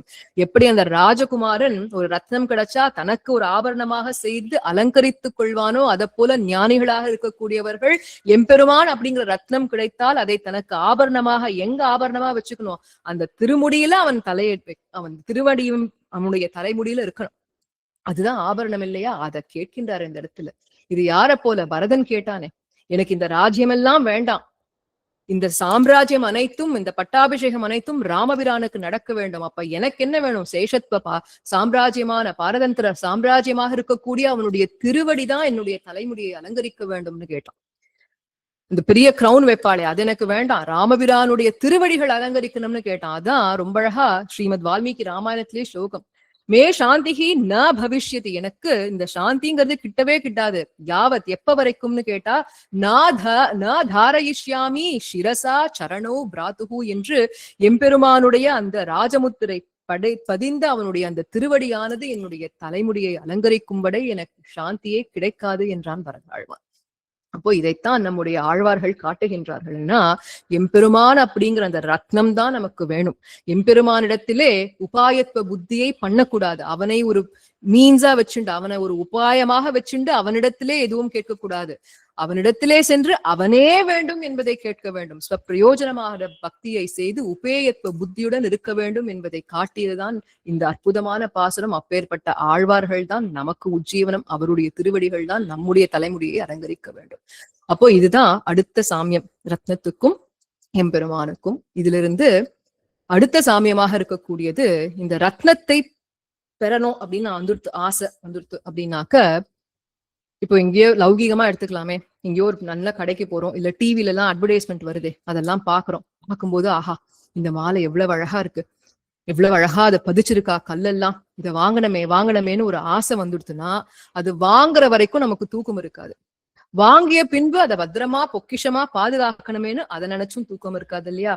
அத போல எம்பெருமான் என்கின்ற அந்த ரத்தினத்தை பெற விரும்புபவர்களையும் உறங்க விடாது, பெற்றவர்களையும் உறங்க விடாது. அதுவே சிந்தையாக செய்துவிடும்.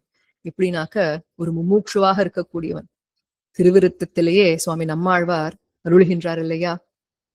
எழுவதும் மீண்டே படுவதும் பட்டு எனை ஊழிகள் போய் கழிவதும் கண்டு கண்டெள் கலல்லா இமையோர்கள் குழாம் தொழுவதும் சூழ்வதும் செய்தொல்லை மாலை கண்ணார கண்டு கழிவதோர் காதலுற்றார்க்கும்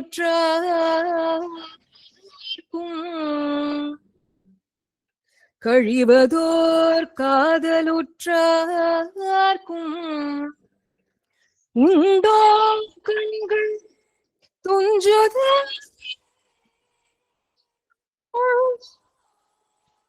கண்கள் துஞ்சுதலே, உண்டோ கண்கள் துஞ்சுதலே, உண்டோ கண்கள் துஞ்சுதலே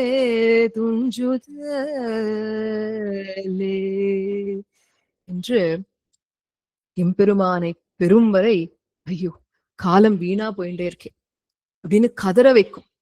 அந்த பகவத் சாட்சா்காரம் எப்ப கிடைக்கும் அப்படின்னு மனம் நோகவும், அப்படியே நொந்து கொண்டே இருக்கலாமே ஒழிய அவன் அனுபவிச்சு முடிச்சுட்டோம், அவன் கிடைச்சிட்டான்னு சொல்ல முடியுமா? அந்த கதியில் தானே சுவாமி நம்மாழ்வார் இருந்து இப்படி கதர்றார். இதேதான் பிராட்டியினுடைய நிலை. அசோகவனத்திலே தவித்துக் கொண்டிருந்த பொழுது அவர் சொல்ற வார்த்தைகள், அனுமான் இடத்திலே அனுமான் வரார். அப்போ அடையாளங்கள் எல்லாம் சொல்ல வேண்டும்னு அனுமானுக்கு சொல்லிண்டே வரா. காகாசுர விருத்தாந்தம் என்னன்னு, ஏகாந்தமாக இருந்த பொழுது நடந்த நிகழ்வுகள் என்னன்னு சொல்லிண்டே வரா இல்லையா? அப்போ அவர் சொல்லக்கூடிய வார்த்தைகள் என்னன்னா, சோக அபிகர்ஷிதா, இந்த சோகத்துல நான் மூழ்கி இருப்பேன், இந்த சோகத்துல இருந்து எப்ப வெளில வருவேன்னு தெரியுமா? சம்ஸ்பிருஷேயம் சகாம புருஷ வியாகிரம்னு இருக்கக்கூடிய ராமபிரானுடைய அந்த சம்ஸ்லேஷம், அவன் எப்பொழுது என்ன அப்படி தொடரானோ, எப்பொழுது அவனுடைய திருவடிகளின் மீது படுகின்றதோ அப்பொழுதுதான் எனக்கு இந்த சோகத்திலே இருந்து விடுபடுவேன், இந்த சோகத்தில இருந்து விடுதலை எனக்கு அப்பொழுதுதான் என்று சீதா பிராட்டினுடைய வாக்கு கதற வைக்கக்கூடியது, அவனை பெரும் வரைக்கும் கதற வைக்கக்கூடியது. ஹாஸ்யமாக பூர்வாச்சாரியர்கள் எல்லாம் சொல்வதுண்டு, ஸ்ரீராமாயணத்திலே சுதந்திரனான ராமபிரான் உறங்கினான்னு சரித்திரம் உண்டு. அதனால தானே அவனுக்கு திருப்பள்ளி எழுச்சி போது கௌசல்யா சுப்ரஜான்னு பாடி எழுப்புறா. ஆனா அவன் வேண்டும் என்று அவனுக்காக காத்து கொண்டிருந்த சீதையோ இல்ல அந்த ரத்னத்தை பெற்றிருந்த லக்ஷ்மணனோ உறங்கினார்கள் என்று சரித்திரம் இல்லையே. அப்போ இதுல இருந்து என்ன தெரியறதுனாக்க, பெரும் வரைக்கும் தூங்க விடாது, அப்படியே கிடைச்சுடுத்து அந்த ரத்னம்னாக்க அப்பவும் தூங்க விடாதாம். லக்ஷ்மணரை பார்த்தோம், எங்க இருக்கு இந்த இடம் அப்படின்னு கேட்டாக்க, ராமபிரான் சீதா பிராட்டி லக்ஷ்மணர் 3 பேருக்கும் காட்டுக்கு வந்துட்டான். தமசா நதிக்கரை ஸ்ருங்கிபேரபுரம். அந்த இடத்திலே கங்கைக்கு அந்த தலைவனாக, நாவாய்கள் அனைத்துக்கும் தலைவனாக இருக்கக்கூடிய குகன், அந்த குகனுடைய அந்த மாளிகையில் தான் அன்றைய தினம் தங்குகின்றார். குடிசை மாளிகைன்னு எங்க அந்த காட்டுக்குள்ளதான் தங்கின்னு இருக்காவா. அப்பொழுது ராமபிரானுக்கு அந்த படுக்கையெல்லாம் போட்டு வைக்கிறா. குஷ அப்படின்னு சொல்லக்கூடிய படுக்கையெல்லாம் விரிச்சு வைக்கிறா.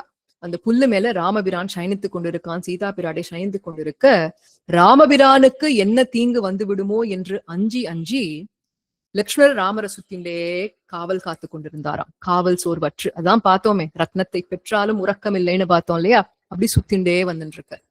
இப்போ இதை பார்த்த குகப்பெருமாளுக்கு ஒரு சந்தேகம், ஒரு பயம்.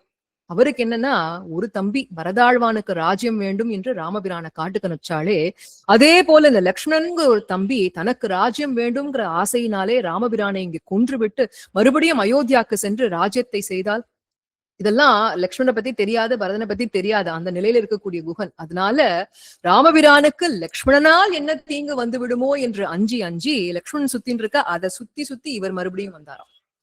இதை பார்த்து கொண்டிருந்த குகனுடைய அடியாள்கள் பரிகரங்கள் எல்லாம் அவா என்ன நினைச்சான்னா, நம்முடைய ராஜாவான குகனே இப்பொழுதுதான் முதல் தடவை ராமபிரானை பார்த்திருக்கான், இந்த குகனால நம்முடைய ராமபிரானுக்கு ஏதாவது தீங்கு வந்துடுத்துனா என்ன பண்ணுறது, அவளும் இப்பதான் முதல் தடவை பாக்குறா, ஆனா அவளுக்கு பயம், குகனே ராமபிரானை கொண்டுட்டான்னா என்ன பண்ணுறதுங்கிற பயத்தினாலே இப்போ ராமபிரான் சயனிச்சுட்டு இருக்கார், அதை சுத்தி லக்ஷ்மணன் சுத்தின்னு இருக்கான், அதை லக்ஷ்மண காவல் காத்துண்டு குகன் சுத்தின்னு இருக்கான். இப்ப இந்த குகனை காவல் காத்துண்டு குகப்பெருமானுடைய பரிகரங்கள் அனைத்தும் சுத்தியதான்.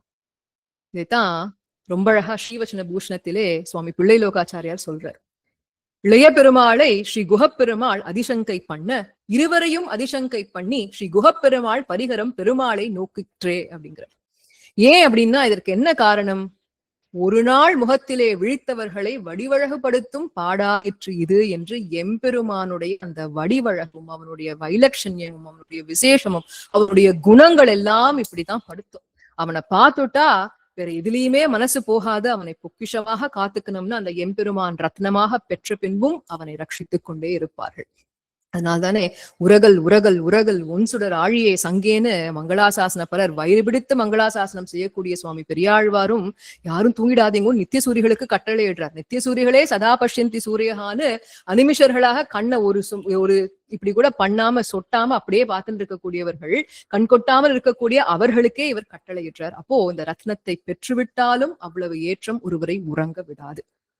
அதே போல இந்த ரத்னம் எவ்வளவு விலை உயர்ந்ததாக இருந்தாலும் இப்படி முந்தானில முடிச்சு வச்சுடலாம் இல்லையா, அதே போல எம்பெருமான் எவ்வளவு உயர்ந்தவனாக மேன்மை குணங்கள் பொருந்தியவனாக இருந்தாலும் பத்துடையடியவர் கெளியவன் பிறர்களு கரிய வித்தகன் மலர் மகள் விரும்பும் நம் மாறும் பெறலடிகள் மத்தொரு கடை வெண்ணை களவினில் உறவிடையா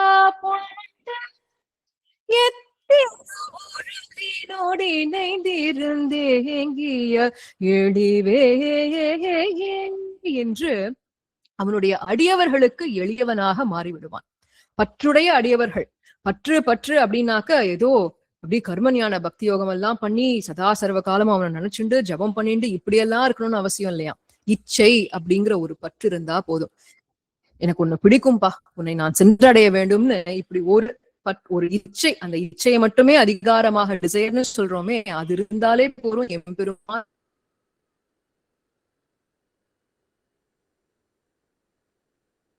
ஆயிரம் நம்ம தேடி அந்த எதை எதிர்பார்க்கிறான், அவன் வரும் பொழுது மூஞ்சி அப்படி திருப்பிண்டு போகாம விமுகனாக இல்லாமல் ஆபிமுக்கியம் செய்து கொண்டு அவரிடத்திலே துவேஷத்தை பாராட்டாதே அத்வேஷத்துடன் இருந்தால் போரும். அதையே எம்பெருமான் பட்டாசாக பச்சையாக கொண்டு நம்மை ரட்சிக்கின்றான் எம்பெருமான். அப்போ இதை பெற்றவர்கள் தான் ரத்னங்களை பெற்றா தனவந்தர்கள்னு சொல்றோம் இல்லையா? இப்படி எம்பெருமான் தான் வேணும், எனக்கு வேற எதுவும் வேணாம்னு சொல்லக்கூடியவர்களை தான் நம்முடைய சம்பிரதாயம் ஸ்ரீமான் என்று கொண்டாடுகின்றது.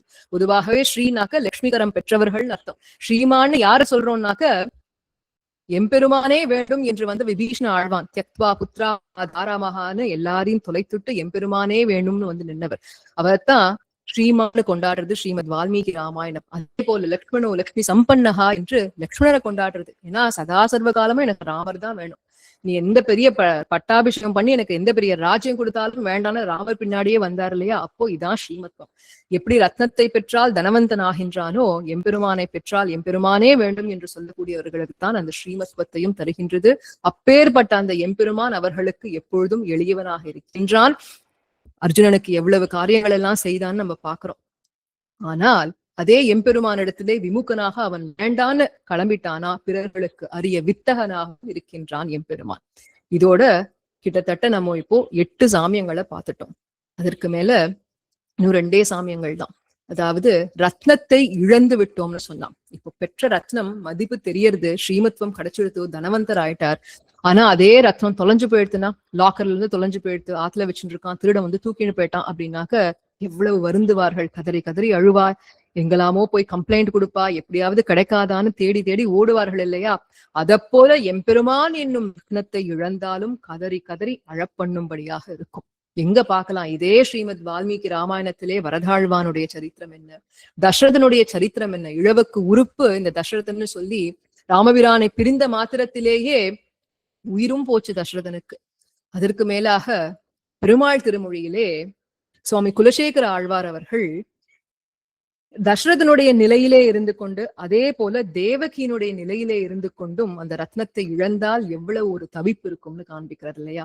தேவகி பிராட்டி எதை இழந்தா? கிருஷ்ண பரமாத்மாவினுடைய அந்த வளரும் பருவத்தை மொத்தத்தையும் இழந்துட்டா. ஒரு தாயாக தாய்ப்பால் கொடுக்கவில்லை, தன்னுடைய குழந்தை முதல்ல அம்மான்னு கூப்பிடும்போது கேட்கவில்லை, முதல் அழுகை குரலை கூட கேட்கவில்லை, அந்த குழந்தைக்கு அலங்காரம் செய்ய முடியவில்லை, குழந்தைக்கு ஒரு நாமகரணம் கூட செய்ய முடியவில்லை, அந்த குழந்தை 4 அடி எடுத்து வைக்கிறத பார்க்க முடியல. இப்படி இழந்துட்டோமே இழந்துட்டோமே இழந்துட்டோமே, இவை அனைத்தையும் ஸ்ரீமத்வம் பெற்ற திருவாக இருக்கக்கூடிய யசோதா பிராட்டி பெற்றாள், தனக்கு இல்லை என்பதை வருந்துகின்றாள் தேவகியினுடைய புலம்பலில். பக்தோபாய புஜங்ககாருடமணி, அந்த மணியை இழந்துட்டோமேங்கிறார். பக்தோபாய புஜங்ககாருடமணி த்ரைலோக்ய ரக்ஷாமணி கோபீலோச்சன சாதகாம்புதமணி சௌந்தர்யமுத்ராமணி யாகாந்தமணி ருக்மிணி தனகுச்ச द्वन्द्वैकभूषामणि श्रेयो देव शिखामणि दिशन्तु नो गोपालचूडामणि गोपालचूडामणि.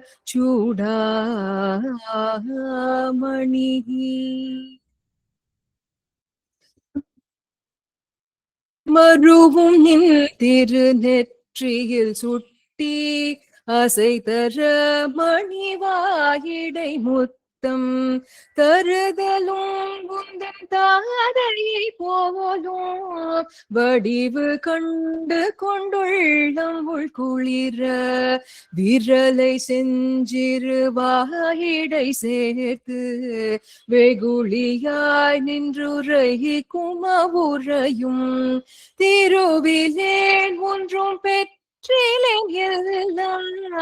தெய்வதங்கை யசோதை பெற்றாளே. திருவிலே ஒன்றும் தெய்வதங்கை யசோதை பெற்றாளே என்று அந்த இழப்பை நினைத்து வருந்துகின்றாள். ஆனால் அதே ரத்னம் தன்னுடைய கைவசத்திலே இருந்தால் ஒரு சாத்வீக அகங்காரத்துடன் இல்லை எனக்கெதிர் இல்லை எனக்கெதிர் இல்லை எனக்கெதிரே என்று சொல்லும்படியாக இருக்கும். இனி என்ன கலக்கம் அப்படின்னு சுவாமி நம்மாழ்வார் ஒரு பதிகம் முழுக்க, அதாவது கண்ணபிரானுடைய திவ்ய சேஷிதங்கள் சிந்தை செய்ய கிடைத்ததே, நினைக்கவும் வாய்விட்டு கதறி அதே போல அனுபவிக்கும்படி, நித்தியபடி அனுபவிக்கும்படியாக சாட்சாத்கரிக்க பெற்றதே என்று அந்த நெஞ்சை எம்பெருமான் தனக்கு அருளினானே என்று சந்தோஷப்பட்டு ஒரு பதிகம் முழுக்க, குரவையாச்சியர்ங்கிற பதிகம் முழுக்க முழுக்க அந்த பெருமையை வெளிக்காட்டுகின்றார். எனக்கென்ன மனம் பறிப்பு, இனி எனக்கு என்ன குறையுண்டு அப்படின்னு சொல்லிண்டே வரக்கூடியவர் எனக்கு பிறர் நாயகர் யார் என்று அருளி செய்கின்றார். அப்போ அடுத்த சாமியத்துக்கு என்னன்னா, எம்பெருமான் தான் நாயகன் எடுத்துட்டு பார்த்தா, அந்த ரத்னம் தான் நாயகன் என்று பார்த்தால் அந்த நாயகனை எப்பொழுதும் ஒரு நாயகி கொண்டே அடைய வேண்டும். இப்போ உதாரணத்துக்கு சொல்றோம் இல்லையா, ரத்னங்களை எல்லாம் ஒரு புரோக்கர் வச்சுட்டு தான் வாங்குவோம், தரகர்னு சொல்றோம். ஒரு புருஷனை கொண்டே ரத்னங்களை எல்லாம் வாங்குறோம். அத போல எம்பெருமான் அப்படிங்கிற அந்த ரத்னத்தை பிராட்டியினுடைய புருஷகாரம் கொண்டே வாங்க வேண்டும். திருப்பாவையில முழுக்க முழுக்க அனைவரும் அதை அனுபவிச்சிருப்போம் இந்த மாசம் முழுக்க. ஏன்னா ஆண்டாள் நாச்சியார் அடியார்களை முன்னிட்டு கொண்டே கண்ண பரமாத்மாவை பற்றுகின்றாள். எங்க தெரியுது, எந்த பாசுரங்கள்ல தெரியுது? நாயகனாய் நின்ற நந்தகோபனுடைய கோவில் காப்பானே, குடித்தோன்றும் தோரணவாயில் காப்பான், அம்பரமே தண்ணீரே சோரே அறம் செய்யும் எம்பெருமான் நந்தகோபாலா எழுந்திராய், கொம்பனார்க்கெல்லாம் கொழுந்தே குலவிளக்கே எம்பெருமாட்டி யசோதாய் அறிவுராய், நந்தகோபாலன் மருமகளே நப்பின்னாய் என்று கந்தம் கமழும் குழலி கடை திறவாய் என்று இப்படி இவ்வளோ அடியார்களை பற்றி கொண்டுத்தான் கிருஷ்ண பரமாத்மாவை சென்றடைகின்றாள். நப்பின்னை பிராட்டியினுடைய புருஷகார பலத்தை பற்றி கொண்டுத்தான் கிருஷ்ண பரமாத்மாவை சென்றடைகின்றாள். வேதம் வல்லார்களை கொண்டு விண்ணோர் பெருமான் திருப்பாதம் பணிந்துங்கிறது தான் நம்முடைய சம்பிரதாயம். அப்படி அந்த புருஷகாரம் செய்வதிலே தலை சிறந்தவர்கள் யாரு அப்படின்னாக்க நம்முடைய ஆச்சாரியர்கள் தான். அதனால்தான் பிராட்டிக்கும் ஆச்சாரியனுடைய ஸ்தானம். அப்போ அந்த எப்படி ஒரு ரத்னத்தை ஒரு புரோக்கர் வச்சுண்டு ஒரு புருஷன் மூலமாக போய் எடுக்கிறோமோ, அதே போல எம்பெருமான் அப்படிங்கிற ரத்னத்தையும் நம்முடைய ஆச்சாரியரை கொண்டே நாம் பற்ற வேண்டும். அந்த ஆச்சாரிய ஸ்தானத்திலே இருந்து நமக்கு அதை நடைமுறைப்படுத்தி காட்டியவள் நம்முடைய ஆண்டாள் நாச்சியார். இப்போ இப்பேற்பட்ட சாமியங்கள் அனைத்தையும் நாம் இன்றைய தினம் அனுபவித்தோம். இந்த சாமியங்கள் அனைத்தையுமே அடியேன் ஒரு தொகுப்பாக ஒரு PDF ஃபைல்ல வச்சுட்டு இருக்கேன். அடியேனுடைய ஆத்ம பந்துவான ஸ்ரீமதி சுஜாதா கிடாம்பி அவர்கள் செய்து கொடுத்தது. அதை அடியேன் சுவாமி தனுஷ்கோடி சுவாமிக்கு அனுப்புறேன். அனைவரும் அதை பெற்று மறுபடியும் ஒரு முறை பார்த்தா நம்முடைய பூர்வாச்சாரியர்கள் எவ்வளவு அழகா அதெல்லாம் காண்பிச்சிருக்கான்னு தெரியும். ஆக அதை நாம் இப்பொழுது ஆண்டாளதான் நம்ம ஆச்சாரியன்னு பார்த்தோம். இப்போ பொதுவா நம்ம கிட்ட ஏதோ விலையுயர்ந்த ஒரு புரோக்கர் நல்ல உயர்ந்த ஒரு ரத்னத்தை வாங்கி கொடுத்திருக்காருன்னு வச்சுப்போமே, அந்த ரத்னத்தினுடைய மதிப்பு நமக்கு தெரியறது. நாளடைவிலே அதனுடைய மதிப்பு கூடிண்டே போறதுன்னு பொழுது யார்கிட்ட ஒரு கிருத்தஞதை இருக்கும்னு கேட்டாக்கா, அதை வாங்கி கொடுத்த அந்த புரோக்கர் கிட்ட, தரகர் கிட்ட, அப்பா நல்ல ரத்னமா பார்த்து நமக்கு வாங்கி கொடுத்தாரு, அதனால்தான் இதுக்கு மதிப்பு கூடிண்டே போறதுன்னு அவர்கிட்ட ஒரு நன்றி, ஒரு கிருத்தஞதை இருக்கும் இல்லையா? அத போல நமக்கு எம்பெருமானை காட்டி கொடுத்த ஆச்சாரியரிடத்தே எப்பொழுதும் கிருத்தஞதை இருக்கும். அப்படி கொடுத்த அந்த ஆண்டாள் நாச்சியார் இந்த மாமணி வண்ணனை கொண்டாடியதை அனுபவித்து நிறைவு செய்வோம். மாலே மணிவண்ணா, மாலே மணிவண்ணா, மார்கழி நீராடுவான் மேலையார் செய்வனகள் வேண்டுவன கேட்டியேல், ஞாலத்தையெல்லாம் நடுங்க முரல்வனம் பாலன வண்ணத்தும் பாஞ்ச சன்னியமே, போல்வன சங்கங்கள் போய் பாடுடையனவே, சால பெரும் பறையே பல்லாண்டி செய்பாரே, கோல விளக்கே கொடிய விதானமே, ஆலினிலையாயருளேலோயும் பாபாய், ஆலினிலையாய் அருளேலோயும் பாபாய்.